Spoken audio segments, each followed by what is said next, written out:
All right. Well, welcome everyone. It's amazing to see you all. Happy Friday.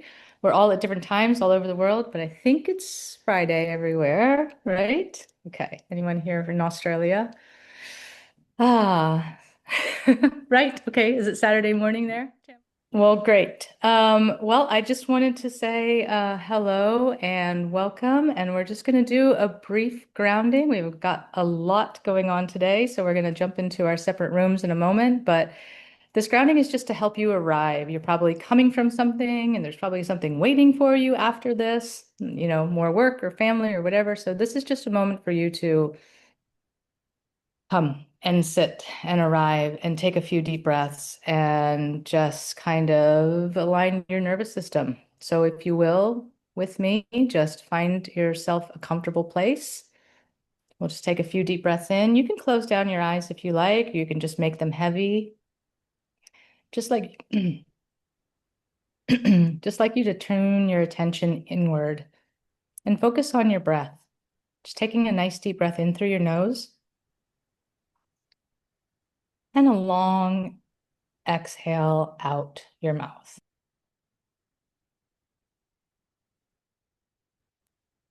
Great. And let's do that one more time. And just check in with yourself and see, what does it feel like to just take an intentional deep breath? We're breathing all day long. I'm just slowing down, taking a pause, noticing the air coming in through our nose, seeing how long you can sigh or breathe the air out your mouth. And now just notice the ground beneath you, whatever that is. So maybe your feet on the floor, maybe your seat on a chair or on the floor or on a cushion. And feel that ground coming up to meet you and supporting you.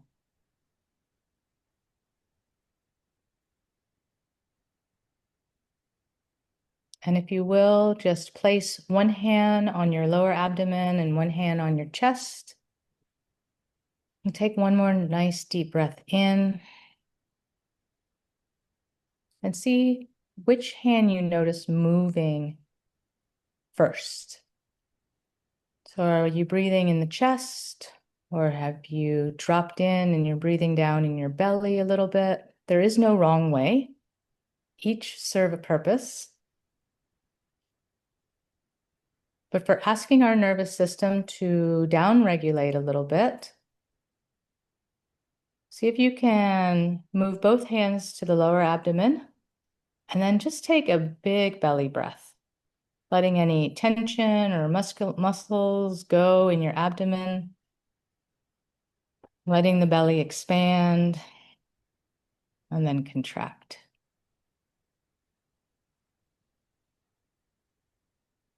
Allow your hands to fall away.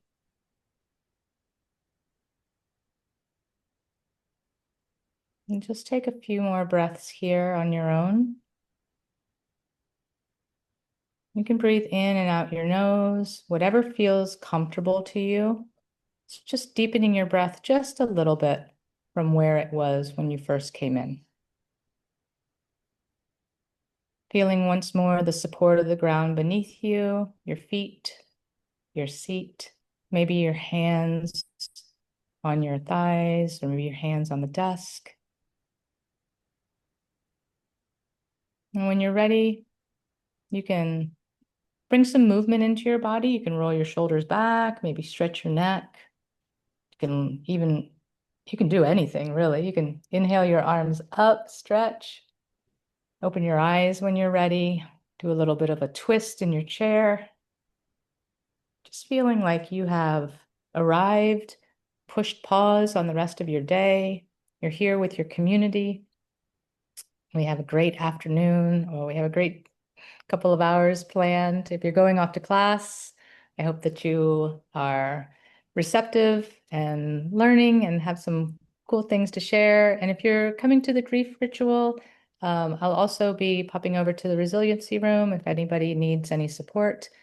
And we will be recording. So if you're going off to class, you won't miss it. You can catch us on the recording.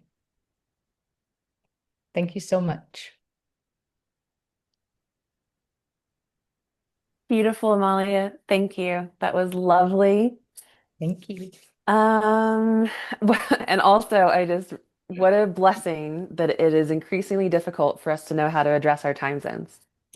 What a Yeah, challenge to isn't it? have to solve. Yeah, I love that too. Well, again, greetings, everybody. Thank you so much for joining us this evening.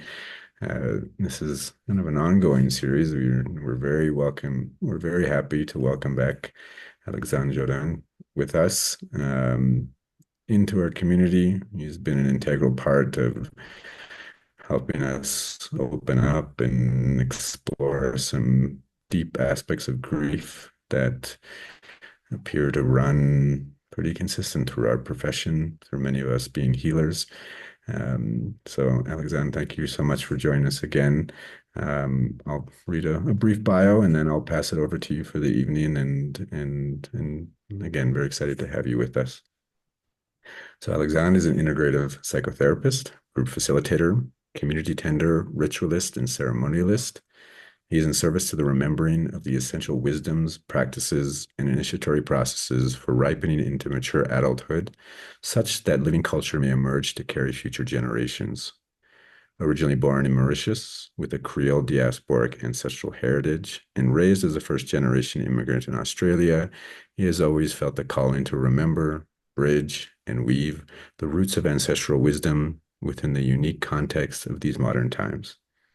Through over a decade of training within integrative as well as earth-based and animist paradigms, his sacred activism involves tending the fertile edges of human becoming and bridging worlds. So again, welcome everybody. Welcome, Alexandre. Thank you for joining us as a friend, as a community member, as a brother, and of course, as a loving father to both Nala and Hampy, his dog and cat, who I care for very much here in the Sacred Valley of Peru. Um, we're, yeah, we'd love to have you back, and thank you so much. I'll pass it over to you. Yeah, thank you so much, Steve. Yeah, it's an honor to be here again. Great to see you again, Amalia and Deborah. Not sure, Lauren and Jessica, if I've met you before, but so good to be in this space with you all and just knowing what this is contributing to and how much you all contribute to families of animals and humans. This is really important work for me. I just want to name that this is like dear to my heart. You know, I've always been a lover of animals. So I'm grateful for the work that you all do, and I hope that you feel this sense of reciprocity here because I feel that in the work that you do, and I hope you get something out of today that will benefit your communities, your families, and yourself, that you're able to care for yourself even more. Um, I think to begin with, I would love because we've got a small intimate space today. If you'd be so kind to share, I would love to know like why are you here in this moment? Why are you here for this class, this ritual today, and not doing something else? I would really love to know why you're here today, if if you'd love to share. I guess I'll start. So my name's Courtney. Hi. I guess I'm here today, particularly because I recently, the past week, lost one of my, I guess, heart clients. Yeah, thank you, Courtney, for sharing all of that so vulnerably also, and sorry to hear that loss. Um, mm, yeah, I hope this space is supportive for you to touch into that as much as feels appropriate for today. Mm, Thank you. mm. I can share too. Um, I was trying to think, there's not just one reason. I have so many reasons for being here. The first, just to have an opportunity to sit with you, Alexandre. I've really enjoyed every single time that you have been so gracious to give us your time over here. And I've always gotten something out of it. So that's my first reason. And then I read recently But that grief doesn't go away, but we just get, and nor should it necessarily, but we just get better at processing it, or it changes. And so I'm really interested in that aspect of how my grief is changing for my Doberman who passed away just last year. And how that relationship is changing. I still feel like I'm really in relationship with him, just in a very different way. And also, I can feel, I like what you said this so much at the beginning, because I can feel myself being somewhat called to this type of work. I think the work is really, really needed. And I'm drawn to it really strongly. So I think every time I come, I just learn a little bit more. Yeah, thank you, Amalia. Yeah, grief breaks us open to the mystery. And I think we're all craving that so much, like to get in touch with the sacred, with the mystery. So we need communities to be able to have the skills to do this, because this is real life work. Everyone, no matter where you come from, will be touched by grief and loss. That is a guarantee, right? So we all need this very human skill. Grief is not only an emotion, it's a skill also. Yeah, I mean, my perspective, this should be a part of your training to become a veterinarian, right? You're dealing with death all the time, grief all the time. So yeah, beautiful. Yeah, I can talk for just a second. Hello. Hello. Um, I came to this session the last time that was held with Deborah. I'm a veterinarian. I work in a lot of different facets of our profession, often with underserved communities where there's not access to veterinary care. And I just came back from 2 weeks in an area of the Midwest here in the United States where there's not access to veterinary care, and was touched and just have a lot of different experiences with animals that either died unexpectedly or who we needed to euthanize for quality of life reasons. And that's been part of my career for forever. I mean, I've done this for almost 17 years, but more recently, I've started to figure out or learn that I need to tap into a little bit more about the feeling side of all of those decisions. Most of the decisions and the way that I process them has always been very pragmatic and logical, and the technical side, but tapping into the feeling side and the grief side, both for myself and for the people that are around me and the clients, I realized is an important goal. So that is the short answer to why I'm here. Thank you, Lauren, and thank you for all the work that you do. Also, yeah, part of today's, I guess, teaching portion is I also wanted to bring in, because it's come up a few times, just some perspectives around how to actually work with emotions. Because although it's obvious to our human experience, not many trainings or, in higher education, there's not a lot of dialogue around that. So yeah, we'll also be talking about that as well as going into grief also. So that'll be supportive for you. Yeah, thank you all for sharing. I think this is maybe a good moment before I go into some teaching, which is maybe a little bit more cerebral. I really want to encourage us to get into our bodies, even though Amalia has offered an embodiment. It's quite often that when we're on calls and on the computer, it's like we're gently dissociating and then coming back, and then, because our eyes are just focused on the screen. So I think it's a good moment to do a little creative exploration. And this is just to get into the emotions. But before talking about it, I would love for you all to just have a little experience, and we can see what happens. All the emotions and what you feel today are welcome, whether it's on the spectrum of anger or rage, deep grief and crying. This is the terrain of emotions, right? This is what happens when we begin to feel. Like something happens to our body, something changes for a moment. So I want to welcome that you don't have to hold things in. And it's actually healthy, and I would dare say beautiful too when emotions are brought in. That comes up. So I'm going to switch now to sharing some things, sharing some perspectives and teachings on working with emotions and working with grief. So today I wanted to make the theme of our time together the art of ripening through the medicine of grief work. And I'll get into a little bit more throughout this teaching what I mean by the art of ripening and why I decided to bring that in today. And then also speaking about the medicine of grief work. And within that, I'll also be speaking about some perspectives on how to work with emotions.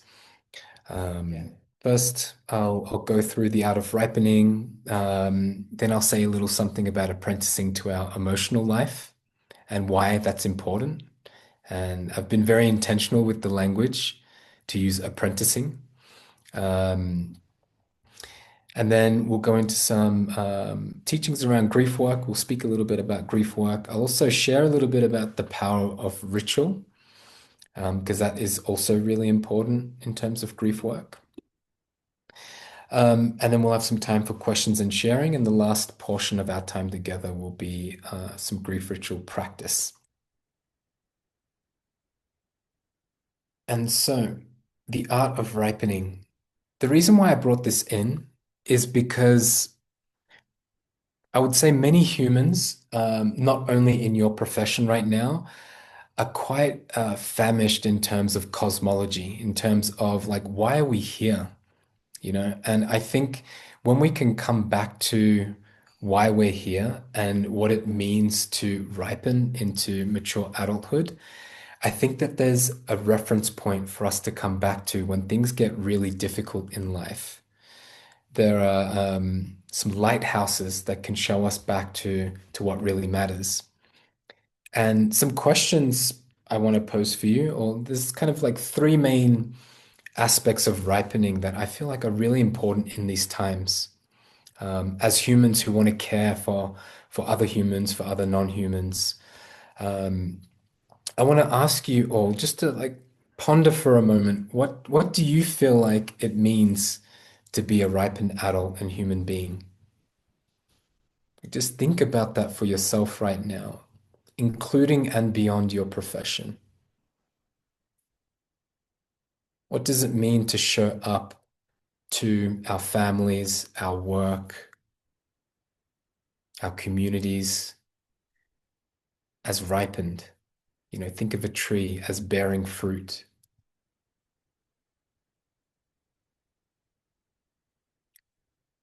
And I really want to invite you to carry that question. If it touches something in you, walk with that question. Like ask yourself, perhaps, what are some qualities of a ripened adult and human being? And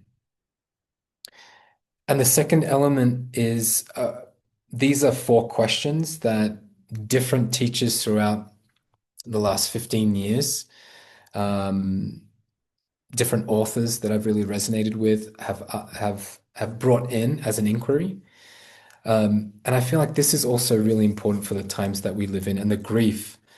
For example, what you were bringing in, Courtney, you know, around watching these documentaries and these really large, difficult situations that we're dealing with in these times.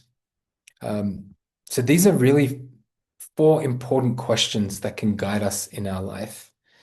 Who am I within the larger context of this world? Like, who are you really? Like, deeper than your identity, deeper than being, you know, a man, a woman, a non-binary person, including that, but who are you really at essence? Where do you belong? What do you hold as sacred? That for me is one of the most important questions to ask oneself, to come back to remind yourself. Is grief sacred for you? Is being in community sacred for you? Is, for example, I think, yeah, Jessica, you were talking about this before. You were expressing some injustice that you were seeing.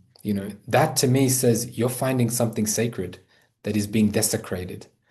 And it's helpful to write those things down, like write on a piece of paper all the things that you hold as sacred, that you vow to protect. Um, and I think this one is the most difficult one for most people to walk with, this question of what gifts have claimed me? What gifts are you carrying in this world that you've come to this earth to deliver? Sometimes I do a practice in communities where I'll invite everyone to go out into nature and find something like a sacred object out in nature that reflects a gift that you have. And then you put that on an altar or on your bedside table and you remind yourself, this is why you've come to this earth, to give this particular gift or this medicine. And each one of you have many gifts. We all have unique gifts.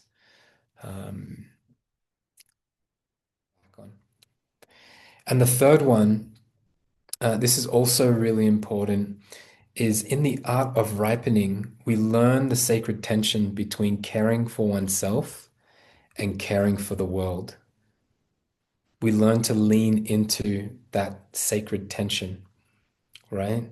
And knowing when it's a right time to pull back a little bit and really take care of ourselves and say no, to have some kind of boundaries. I'm sorry, I can't actually meet this moment with all that I have. I need a moment, or I need 5 minutes. Can someone else come in for a moment and deal with this situation? I need to go and breathe, put my hand on my heart, or put my feet on the earth to care for myself. And other moments where, it's kind of like you really need to lean in to caring for the world, to caring for patients, to caring for pet owners or your colleagues, and really give, you know. And there are moments where they're not necessarily opposing each other. I also want to offer that there are moments where caring for yourself is also caring for the world. Moments of taking care of yourself means that you can actually show up more fully. And so moving on to apprenticing to the intelligence of our emotional life. I've brought in a few quotes here. I'll read them in a moment, but the reason why I used the word apprenticing is because if you think about any apprenticeship, it's a hands-on practical experience. It's not something that is done at a distance. If you're apprenticing to become a carpenter, you learn how to begin hammering, working with the wood, you know. And so in a way, my invitation is when you apprentice to your emotional life is to really engage with it and treat it like it is a worthy skill to have in this lifetime, right? As I mentioned earlier on, we are deeply sensitive animals. I trust that each and every one of you feel that deep sensitivity. Otherwise, I feel like you wouldn't be here, right? And when you can connect emotionally and feel more, you also get access to more information. And you're also able to connect more with other people, right? Not only yourself. So I'll read a couple of quotes here.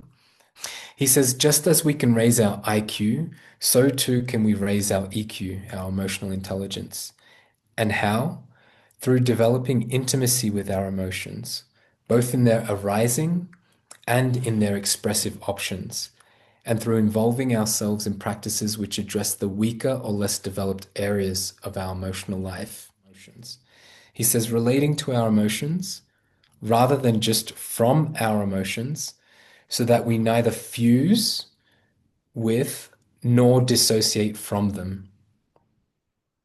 So A perspective I want to bring is that we need to get close enough to our emotions that we're in the field of their intelligence, but not so close to them that we get possessed by them, right? And that's a skill and a capacity that we need to cultivate over time. So every time that we go close to our emotions and we begin listening, there's a capacity inside us that EQ grows a little bit.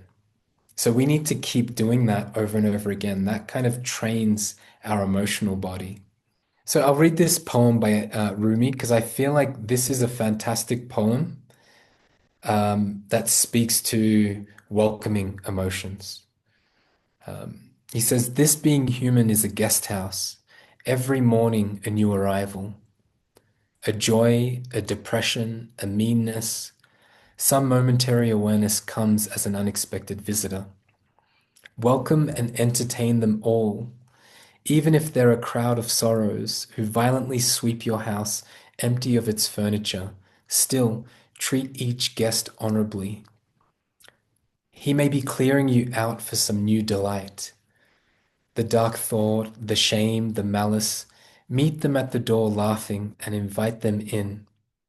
Be grateful for whoever comes, because each has been sent as a guide from beyond."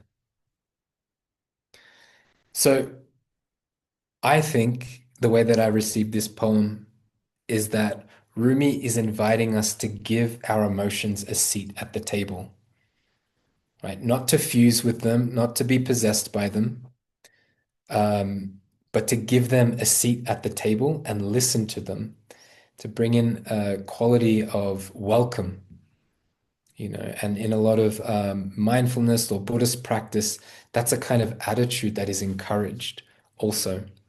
So that's something I want to invite in also, this sense of welcome, like we began with kindness before doing the emotional exploration. How can you begin with that sense of welcome and kindness when exploring your emotions? And so on a practical level, um, how do we work with our emotions? What is perhaps something that you can come back to as like a kind of process? I wanted to give you something practical that you could come back to in your everyday life. And for me, the first important thing to do is create the space. I often find that our emotional life, just like parts of ourselves, are kind of like animals in the wild. And when we make a lot of noise and when we're angry or, symbolically bringing a chainsaw or something to the forest, the animals run away, right? The wild doesn't want to have anything to do with it. So we need to create the right space and context to welcome our emotions. It's like the kindness that I was just mentioning. It could be giving yourself the permission for like 10 minutes to explore something. That's like a really simple way of creating the context. And it's also knowing, like, do I need another body here? Like, is this too much? And maybe it feels like an 8 or a 9 out of 10. And if you know something feels like an 8 or 9 out of 10, maybe it's too much for you to experience on your own. Maybe you need a therapist there. Maybe you need a friend. Maybe you need to ask your animal friend or your animal kin, if they might hold some space with you. So setting up context intentionally and space intentionally is super important. Because in the wrong context, sharing your emotion can actually create conflict or even, how could I say, it can even exacerbate certain emotions or create some kind of harm. So we need to know, is this other person I'm going to bring my emotion to? Do they want to be here? Do they want to listen to what I'm going to bring? And I think that's really important because that can be the difference between suffering and perhaps even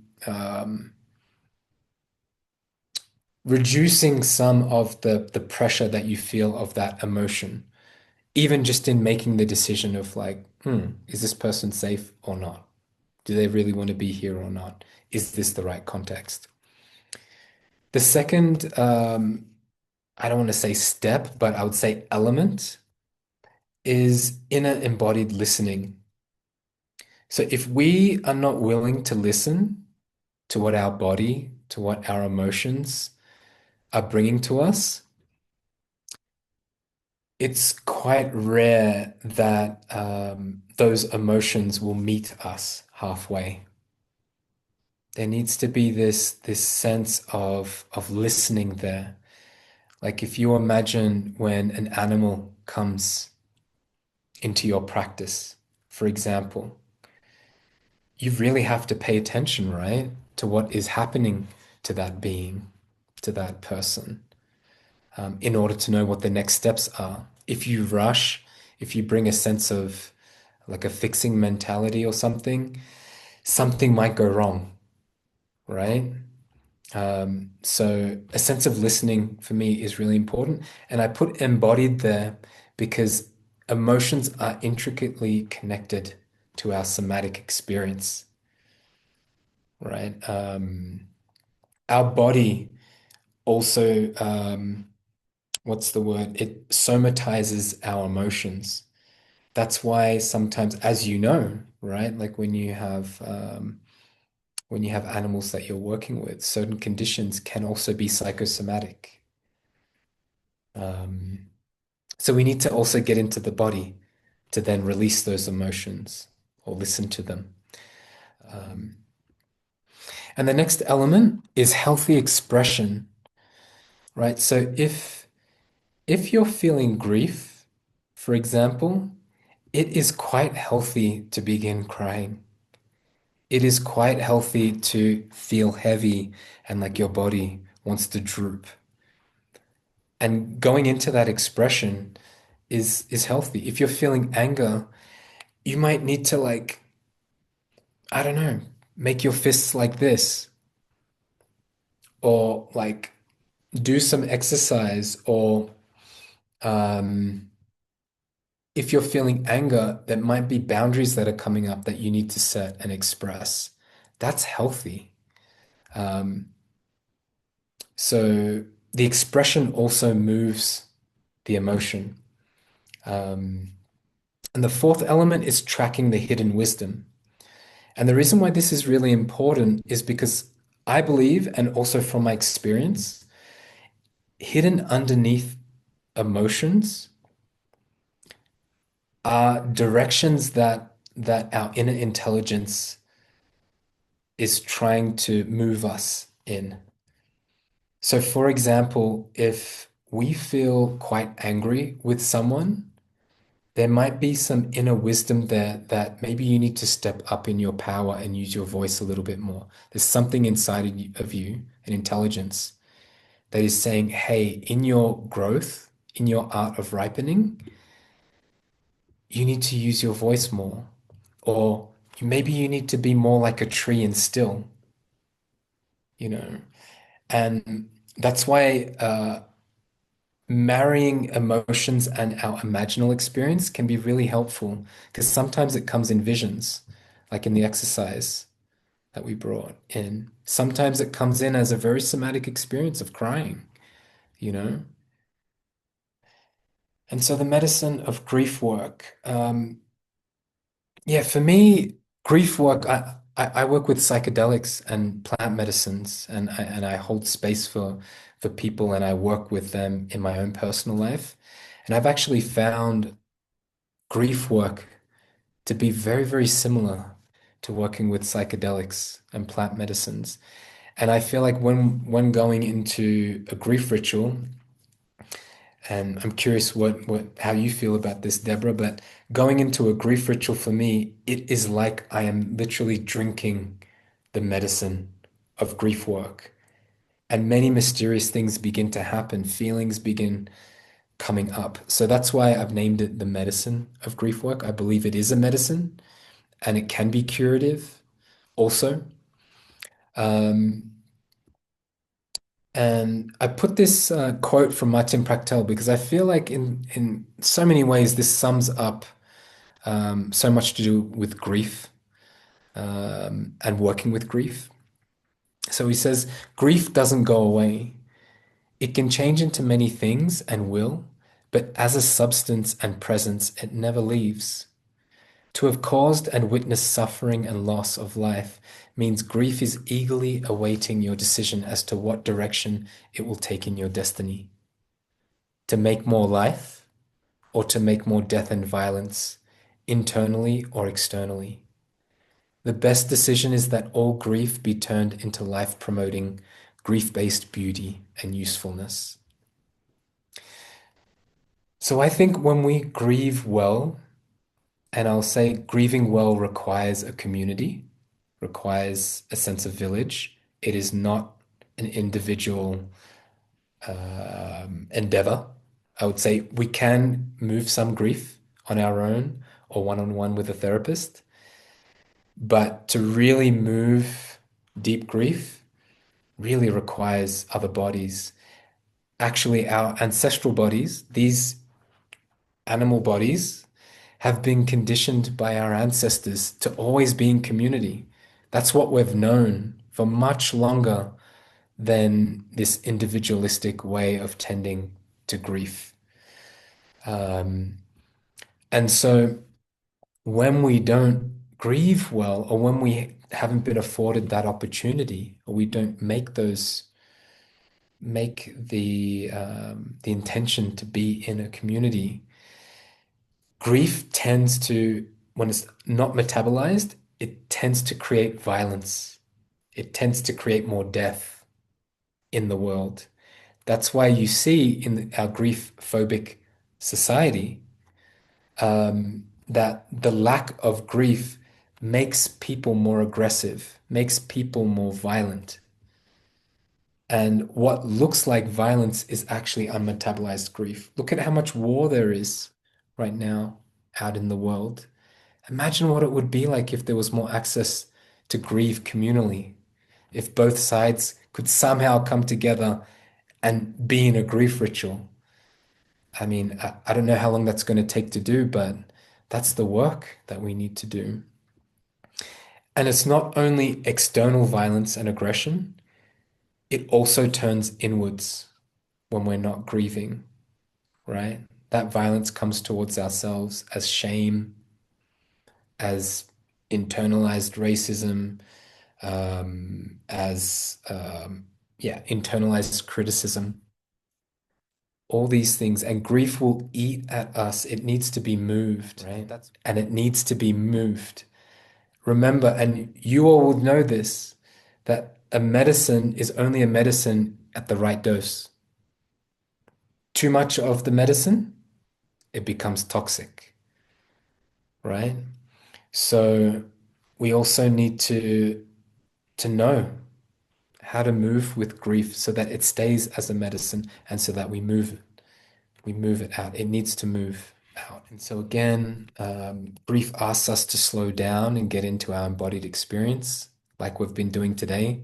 We didn't just go into the presentation, and I do that on purpose because otherwise only our minds get engaged, our rational minds.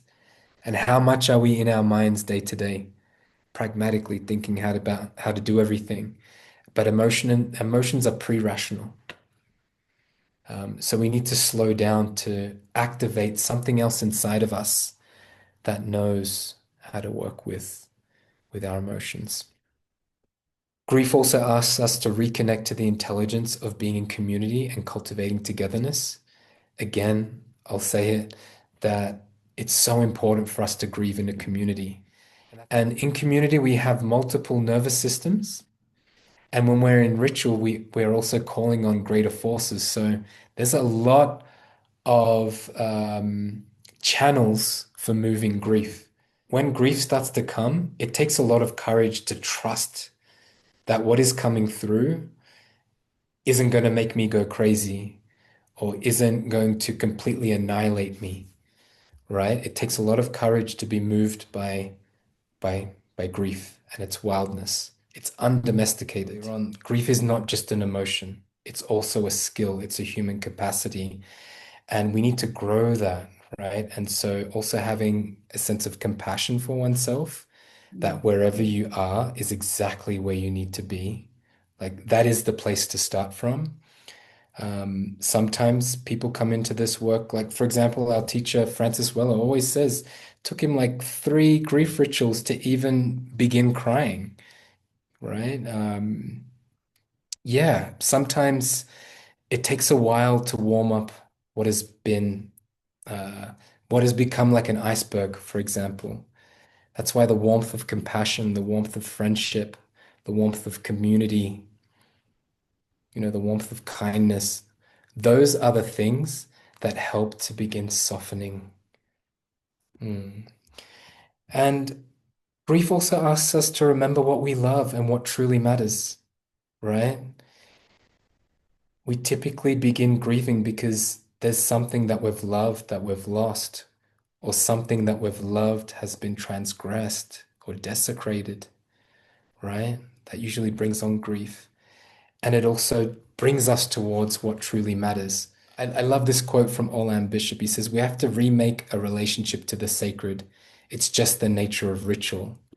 And I feel like life is a nature of ritual. Like we're inclined as beings to be in ritual, to come into a space and do a somatic drop in, for example, to drop into our bodies. There's a kind of ritual element to that, right? You know that, you feel that. It's like, oh, we're coming into a different space right now.